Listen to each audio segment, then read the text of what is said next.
Good day, fellow investors. There have been a lot of requests for me to analyze SPACs, the special purpose acquisition vehicles that are flooding the market now. So, due to my curiosity, and I'm always interested also in what great value investors are doing, because if we look at Seth Klarman's portfolio, of course, we have eBay that we discussed in a video. Link for the video in the description, of course, as always. He has then this television assets, but one of the largest portfolio is PSTH, which is Bill Ackman's Pershing Square Tontine Holdings, a new SPAC that we are going to discuss. So let's immediately start with the definition, then discuss Pershing as an example, then the general returns, why hedge funds like Seth Klarman's are invested, which is not why you might be invested. That's the key to understand before investing in these vehicles. What are the expected returns, on what returns depend, and then also a general overview of what this means for the market. Let's start. So SPACs are blank checks companies. So you have a person, in this case Bill Ackman, he said he'll start a SPAC company, 5 to 7 billion, and then you think your wife is a spender. Look at Bill Ackman, 5 to 7 billion, blank check that I can spend on whatever I want. This is a typical example of money printing that we have discussed. There is so much money in the environment, so if you are Bill and you can get to 5 to 7 billion of other people's money to invest in something, of course you're going to do that. The companies are already public, so before they have invested into something else, they are public, and they are looking to invest into not listed companies, and by acquiring them, make them public, change that name, and then develop them and grow them, and of course make money is the ultimate goal. They can merge, whatever, get a minority larger or whatever. Let's do an example and then you'll see how it really works. If you enjoyed this, please click that like button. So as we said, Pershing Square Tontine Holdings, 5 to 7 billion, blank check acquisition company. What are they doing? So they have taken the 5 billion and they want to make an acquisition with it. Bill Ackman, extremely smart guy, we have discussed him in a few other videos, and I made the video somewhere in March 2018 or 19 if I'm not wrong, saying how you could invest with him, with his company. You can check that. Now the stock has rebounded significantly, so it's different. Now he's hot and he can get the money. 2 years ago everyone hated him, but I'm going to continue to follow him because he's very smart, and hate-love sentiment, we might find great buys of his when he's hated again. And I'm sure, given how investing is, that he will be hated again in the future. So the business is to identify and complete a business combination that creates substantial long-term value for our stockholders. We intend to merge with one company through a transaction in which our stockholders will own a minority interest in the company that's created as a result of the initial business combination. He has acquisition criteria, so they are looking for a simple, predictable, and free cash flow generative business with barriers to entry, what Buffett calls a moat, competitive advantage, limited exposure to extrinsic factors, so stable business, strong balance sheet, minimal capital market dependency, very strong cash flows.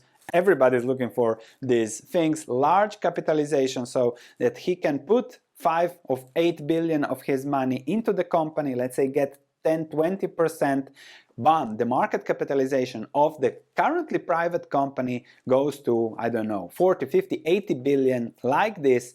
All the index funds have to buy it, etc., etc. And if the company goes up by 20%, Bill Ackman makes a lot of money, and you do too. So it's good and attractive valuation.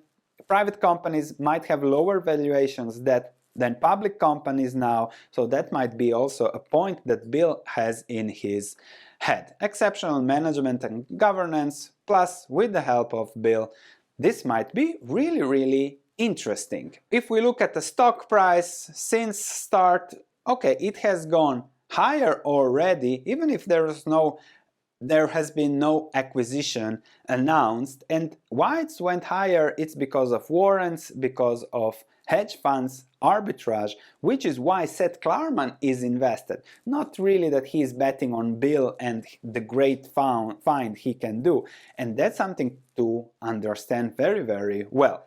So let's discuss the investment rationale.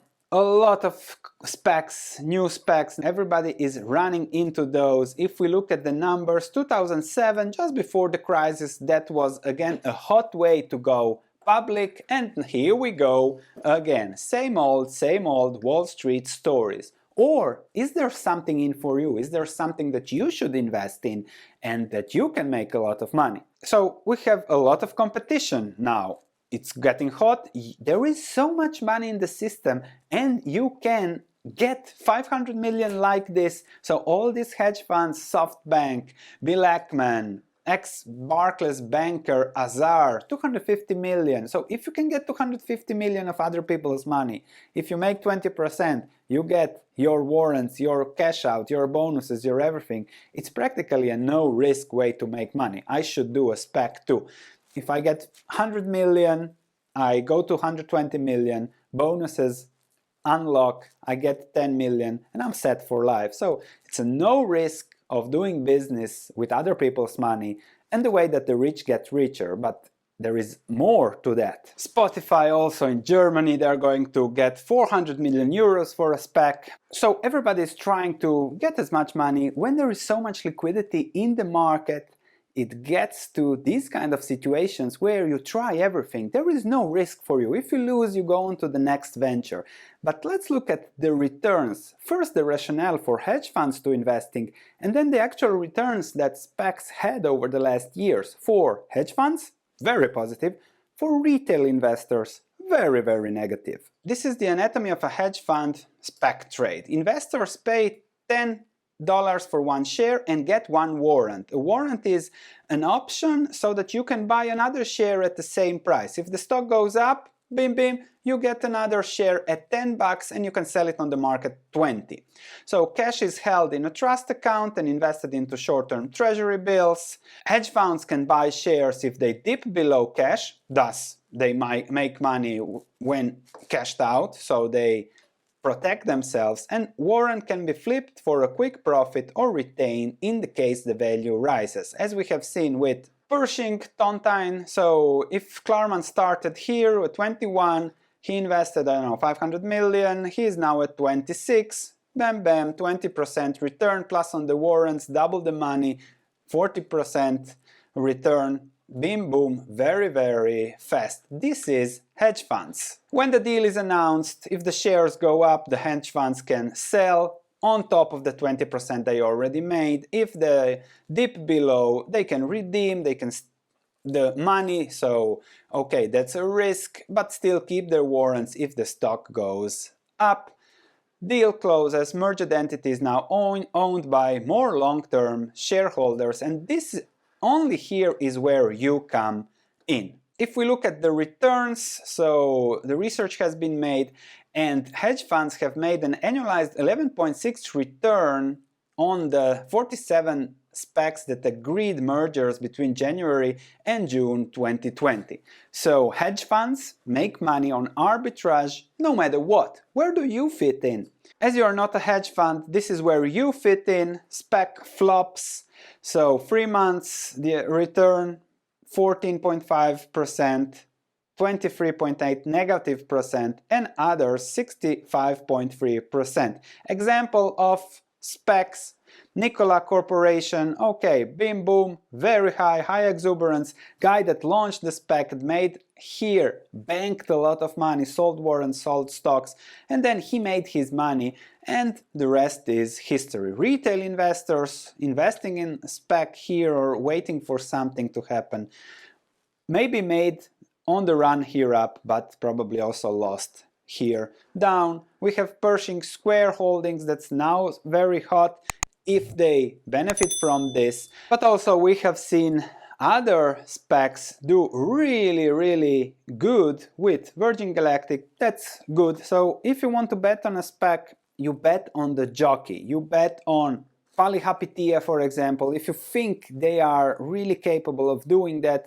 Bill Ackman, of course. So most of the SPACs lose money because they don't have the power. How can they compete with Bill Ackman? Very unlikely. So really think how this fits. I really wanted to show you where are the returns coming from for hedge funds, for those that launch the SPAC, and for retail investors as you. Of course, possibly there will be the next Nikola, the next Tesla, the next whatever, with doing such things. A Croatian Rimac company, the big hot cars, they have also the option, and they have been approached by many SPACs to go public like that. They hope to go the normal way public because he doesn't like it. The owner, I might make a video on them too, very interesting company. So on the market, what it tells us on the market is there is so much money in the system, and simply it's going wherever they can to find some yield, from hedge funds going onto arbitrage, from making public companies just to try on something on a promise. Ackman is looking for great deals, and when I look at his acquisition criteria, I'm definitely going to follow, because this can be a great long-term investment.